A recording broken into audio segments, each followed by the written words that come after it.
Good morning, everyone. Thank you for coming here to listen to my presentation. My name is Trinh, a strategic analyst. Today, I would like to present a strategy for recruiting and retaining entry-level new hires, which has been the top concern of all the companies recently and Caltire too. This presentation is divided into 7 parts as shown on the slide. First is the job description part, with a job posting on Indeed last month for seasonal tire technician. Higher skill, knowledge, or work experience in this position is not required. The company cares more about a great attitude, willingness to learn new skills, and passion for the job. In terms of education, the company also has no requirements for education levels. However, a valid driver's license is required, meaning applicants must be at least 16 years old. The job description includes the company's support for excellent training, hands-on skills, the opportunity to work part-time or full-time instead of seasonal, and the opportunity to work permanently at the company in many other positions. In addition, one of the company's main goals is to provide outstanding customer service, emphasizing safety. However, the salary is not mentioned.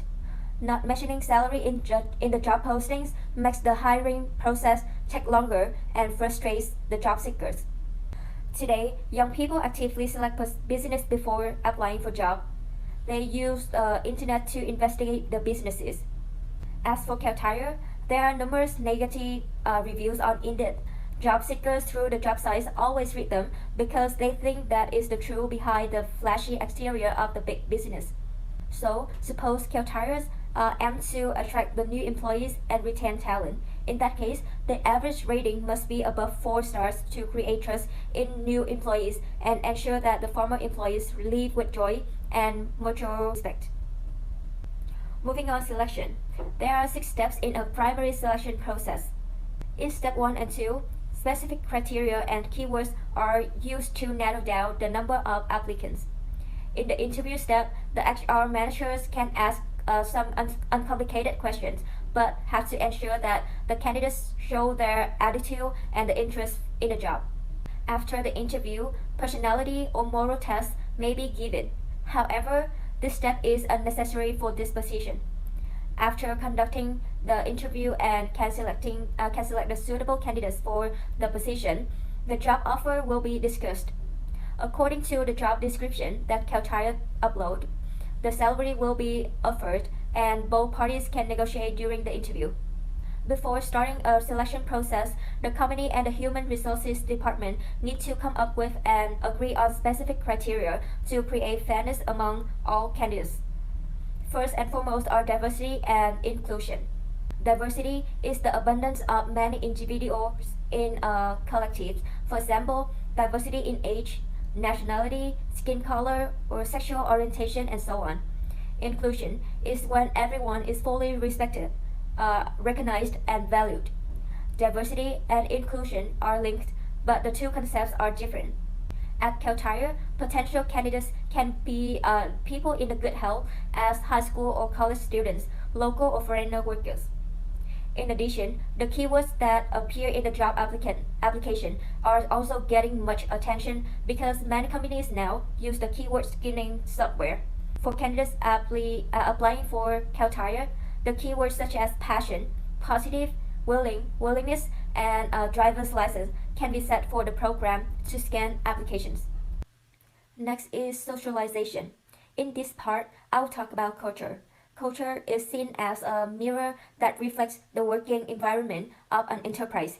The shared beliefs, attitudes, and values of individuals in that working environment shape work culture. To create a positive culture in the work environment, first, businesses need to determine the core value they are aiming for. Second, a leadership style that encourages teamwork and open and honest communication is important in creating a positive culture in the workplace.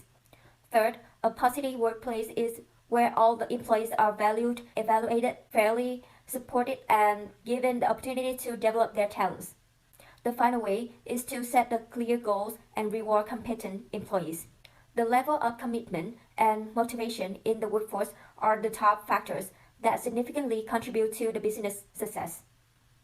The next part is onboarding. The onboarding process usually goes through 4 steps to new employees to become impressive and effective.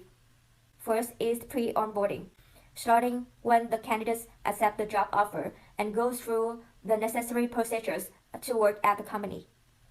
Second is orientation. This phase is usually spent welcoming new employees to work on the first day, so they will need to provide with an orientation to begin to acclimate. Third is role-specific training. The training phase in the onboarding process is vital for employees to understand how the business works and the enterprise can test the employee's capacity. Finally is the ongoing support. The final stage is to assist the employees in transitioning from the role of a new employee to a full-time employee. Moving on, assessment. 3 essential criteria for enterprises to evaluate the level of job completion that employees have performed are the level of work, the level of work completion, and how the work develops. First of all, managers will evaluate the employees in terms of completing the assigned work on time. Secondly, the level of work completion is the most basic performance assessment criterion for all positions and departments in the company. From the above criteria, the manager will have the database to evaluate whether the employees has the opportunity to develop in the job or not. The job evaluation methods that businesses often use include 3 primary forms: scale method, peer comparison, and goal management. Next is retention. There are 6 key drivers in the workplace for employees' retention. First, in the working process, it is necessary to maintain a two-way interaction between employees and managers. Second, when assigning work to employees, manager must pay attention to tasks that bring excitement and challenge to arouse the determination and effort of employees who want to complete the task. The third is to create opportunity for employees to participate in professional training programs and work skills. Fourth is the reward. For employees with outstanding capacities and impressive work results, manager must promptly recognize and reward them. The fifth is the necessity of building an ideal working environment, allowing employees to decide for themselves the work under their control, freely voice their opinions, and contribute ideas and solutions to make the work more convenient and also avoid too much control that makes employees feel pressured to work. Finally, it is the manager's responsibility to provide employees with periodic reports on the results of the projects they are implementing and the impact of those projects on the organization. Yes, that's all for my presentation today. Thank you for your time and have a good day.